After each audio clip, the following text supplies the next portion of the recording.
What's up, ladies and gentlemen? It's Gil here, and welcome to Season 4. Will Season 4 be our savior? IDK.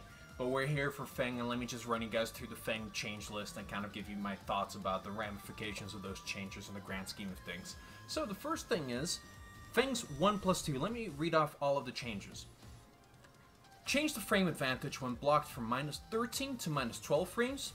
Shorten the recovery time upon hit by 1 frame. Increase the range of the attack. And change the time of the punch parry effect from 2 till 7 frames to 2 to 9 frames.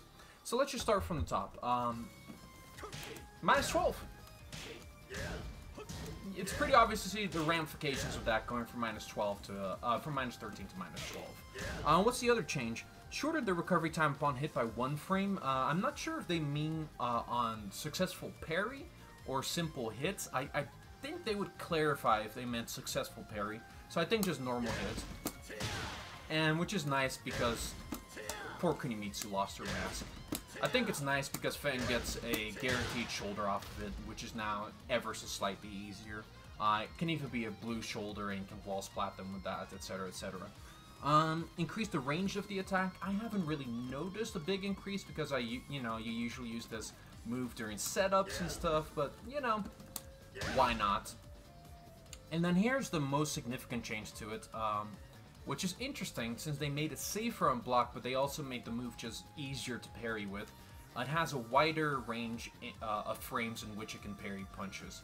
Rather than an upper cap of 7 frames, it goes between 2 and 9 frames now, so you have to be less scared with your punch parry setups of like generic down 4-2s and stuff, which is nice.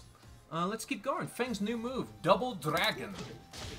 An extension to his down forward 4. It's a natural hit combo, as you can see. There we go. And also wall splats, ballerina spin, obviously, +13. It is a combo filler. Let's see. I want to do that better.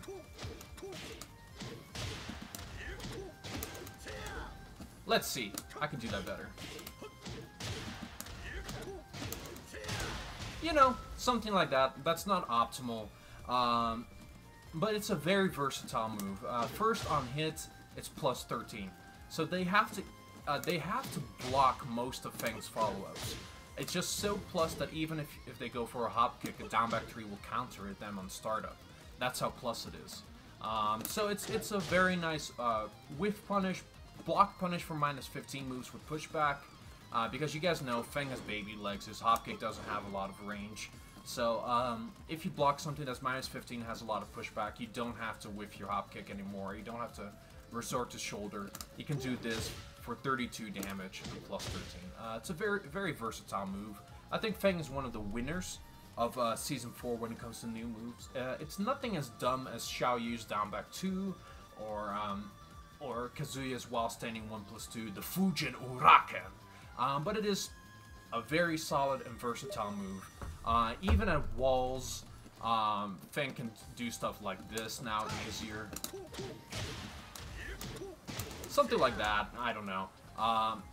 If you don't want to finish them with a wall combo, if you need to screw them away from the wall for a slightly more damaging combo, or you don't need the wall positioning, you can do something like that. It just gives more versatility to his combos. Some paths are more efficient now.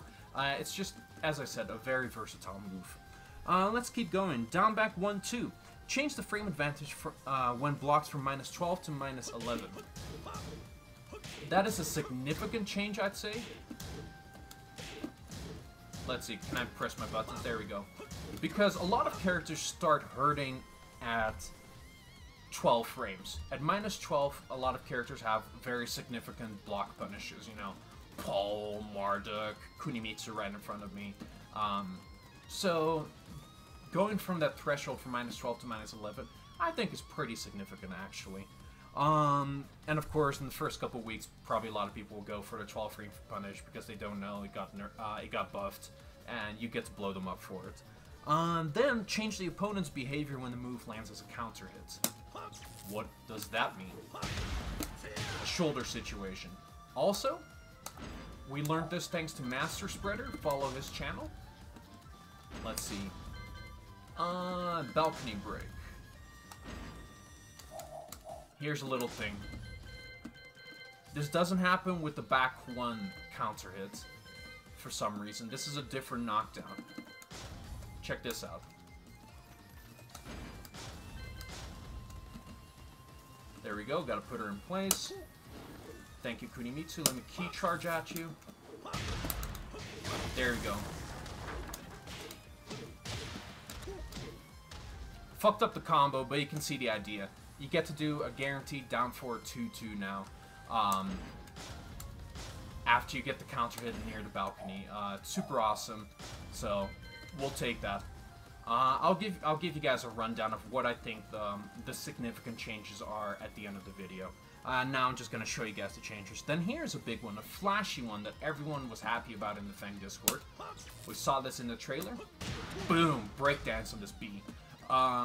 So your 14 hits, down back 3, 14 damage, down back 3, goes to 36 damage from counter hit with a really cool animation. Leaves you in back turn. It's very good. Down back 3 was already a move that had was very loaded with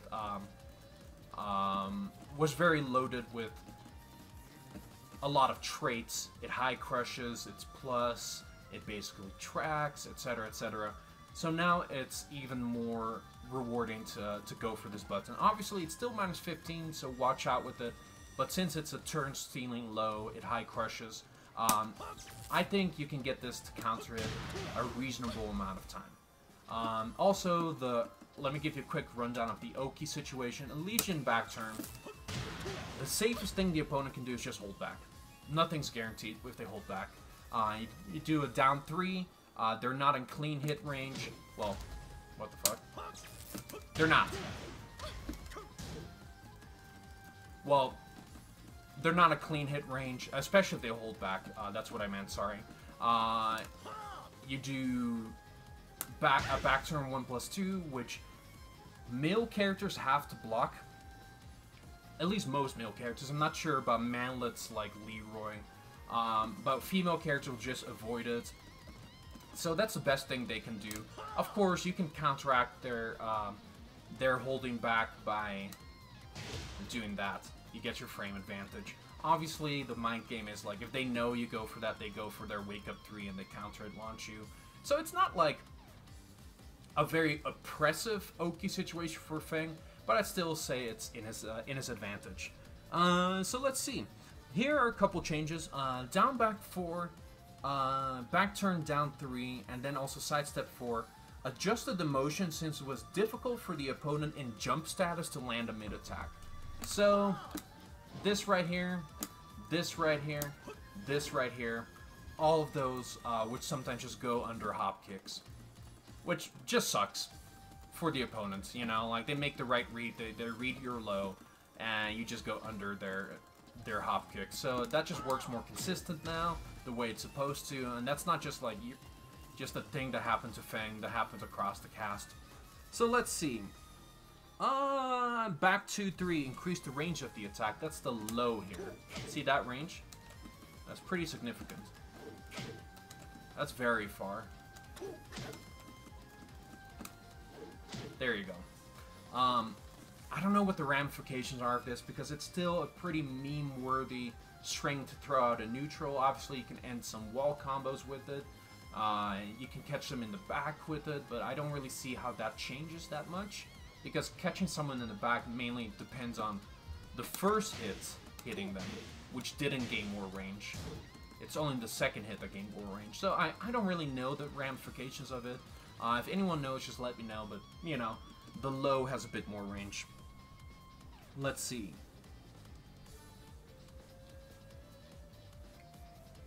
Back 4 got a minor buff. It's closer on hit now. This isn't really noticeable in the open, but at the wall, I'd say it's quite noticeable. Here we go. It leaves you basically point blank. See this? There's still a little bit of pushback, you see. I'm moving away further and further from her, ever so slightly. But it's just slightly better. Back 4 is one of Feng's key moves, so having one of your key moves get buffed is just a party time all around. Let's see.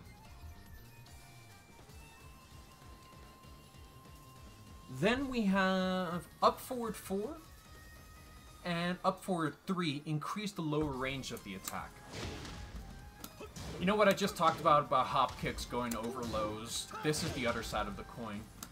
Feng got some consistency buffs with these moves, you know, like sneaky characters like Zafina and stuff, and it's actually noticeable. Against Zafina, I had up forward 3 hit way more times than it used to do in the past when she goes for a low. It hits her down 3 now, which is awesome. So yeah, you know, it just makes Feng more consistent, makes those moves work as they're supposed to. Then we have forward 2. Increase the range of the attack. So this kind of hits from like 3.5 now, something like that. Somewhere around 3.5. You know, it got buffed in Season 3. In Season 3, this move became safe. Now it is still safe at -9, but also just has more range. You have to fear Feng from a bit further away. Obviously, it wall splats, which is awesome, etc., etc. Oh, let's see, what combo can I do? Something like that. Either way, it's a nice little buff to forward 2. Here we have running 3. Whoa. Can I do it? There we go. Running 3, increase the lower range of the attack. Sometimes you would do this in someone's wake up and they go for a wake up 3. It would just whiff. It would just go over the wake up 3. So again, this works more consistent. Then we have while rising 1, 2, 1. Change the attack startup of the first hit from 14 frames to 13. We have a 13 frame while standing punish now, ladies and gentlemen. Our bitching finally paid off. So this kind of makes sense with how the balance changes have been going. Throughout the history of Tekken 7, they've been giving more characters 13 frame while standing moves. So Feng players can now rejoice they don't have to do this all the way till 14 or 15 frames. It's just, you know, slightly better. It's while standing 1-2s +1 point blank, and Feng loves being point blank at minor frame advantage. So yeah, it's good. Also, just make sure approach is a bit less prone to getting counter hit because it's 1 frame faster. It's nice. It's definitely one of Feng's biggest changes, I'd say, along with down back 3. Then also change the opponent's behavior when the move lands as a counter hit. Here we go. Whoa. That last move still has an abysmal hitbox. There you go, 48 damage, almost a full combo. So yeah, the big ramification of the change is if you approach while standing 1-2 sometimes, they are way more scared of letting the 1-2 go unpunished if they block it. So it builds more hesitation in your opponent. If you build more hesitation in your opponent, it just makes the mind games better for you, etc., etc. It's nice. So we'll just keep going. Let's see. While rising 2, change the frame advantage when blocked from -9 frames to -7 frames. Woo! Change the opponent's behavior when hit. Huh? Oh. It used to give us a free shoulder. It doesn't anymore. Shorten the recovery time after the move hits by 2 frames. So, this, some players are calling it a nerf. I'm calling it a side grade. Because now, on counter hit, it only gives you that effect. And here we go.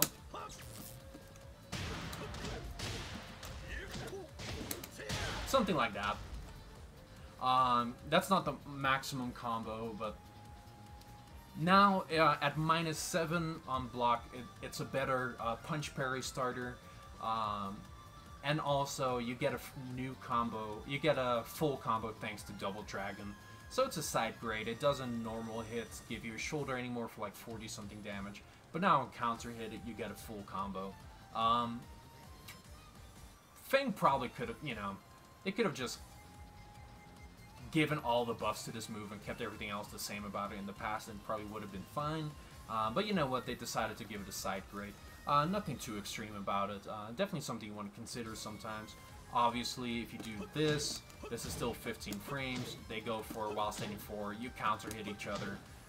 You trade, and you get your combo. So, you know, it's nice.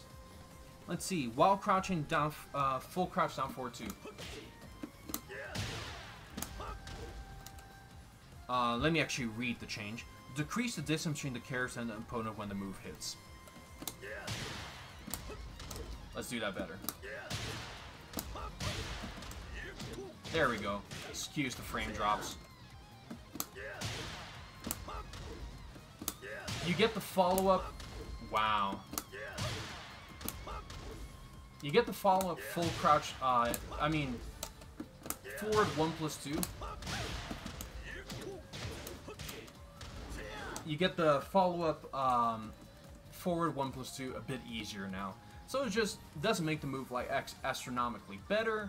It just makes the move just more consistent in the ways you want it to be consistent. Because it's still -14 low. Still, it's pretty slow. So, you know, it just works the way you want it to, just a bit better. So yeah, ladies and gentlemen, what do I think about these changes all put together? I think the big winners are counter hit down back 3. It makes your -15 low a lot more dangerous, a lot more worth using.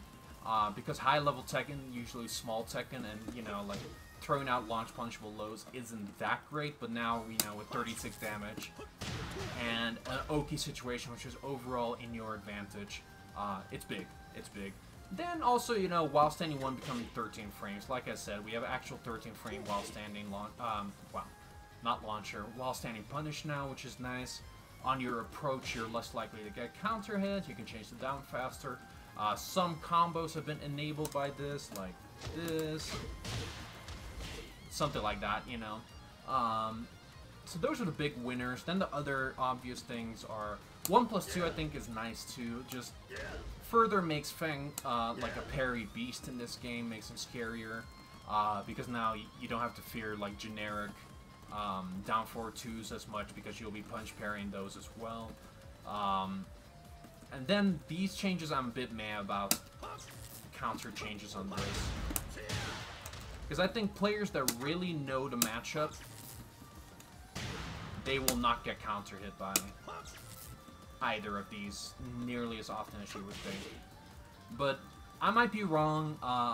You guys let me know, but I don't think those are very consequential, and hence I think Feng will basically stay at the same place, because on paper these look really amazing, some of these, but you have to compare the character to the rest of the playing field, and the top tiers are still basically the same. A lot of lower and mid-tier characters have received similar buffs or even bigger buffs than Feng, so I'd say he stays in a similar spot.